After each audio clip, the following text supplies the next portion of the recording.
നിറഞ്ഞ് ആൾക്കാർക്ക് ഇരിക്കാൻ പോലും സ്ഥലമില്ലാത്ത അതുപോലെ തന്നെ നല്ല തിരക്കായി. കുറേ ആൾ കൂടിക്കൊണ്ടിരിക്കുകയാണ് പരിപാടി. പല സ്ഥലത്തു നിന്നുള്ള ആൾക്കാർ ഇതിന് വരവേറ്റിട്ടുണ്ട്. വൻ വിജയമായ നമുക്ക് തിരുവനന്തപുരത്ത് പോയി കാണാൻ പറ്റൂല. അപ്പോൾ ഇവിടെ നാട്ടിൽ വന്നപ്പോൾ കാണാൻ നല്ല താല്പര്യമുണ്ടായിരുന്നു. നന്നായിരുന്നു. സൂപ്പറായിരുന്നു. സൂപ്പർ. മുഖ്യമന്ത്രിയുടെ പ്രസംഗം തീർന്നിട്ട് പോകാതെ വെച്ച് നിൽക്കുകയാണ്.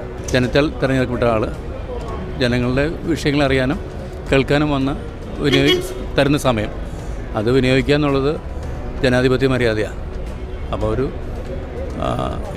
ഈ സംസ്ഥാനത്ത് ജീവിക്കുന്നതുകൊണ്ടും ജനാധിപത്യത്തിൽ വിശ്വസിക്കുന്നതുകൊണ്ടും മുഖ്യമന്ത്രിയുടെ പ്രോഗ്രാമത്തിന് എല്ലാ നന്മകളും നേരുന്നു. അതിൽ വന്ന് സംബന്ധിക്കുക എന്നുള്ളതിൻ്റെ ഉത്തരവാദിത്തമാണ്. അത് സഭ ജാതി മത വ്യത്യാസം തന്നെ സംബന്ധിക്കുക എന്നുള്ള എൻ്റെ ഒരു ഉത്തരവാദിത്തമാണ്. ലോകം മുഴുവൻ ഈ വിരലിലറ്റത്താണ് നിൽക്കുന്നത്. It's fast. അപ്പോൾ എൻ്റെ ഉത്തരവാദിത്തമാണ് വരാമെന്നുള്ളത്. ബഹിഷ്കരിക്കുക എന്ന് പറഞ്ഞാൽ നീതിയല്ല, ജനാധിപത്യ നീതിയല്ല. ജീവിതത്തിൽ ആദ്യമായിട്ടാണ് ഇപ്പം നമ്മുടെ മുഖ്യമന്ത്രിനെ മന്ത്രിമാരെയൊക്കെ അടുത്ത് കാണുന്നത്.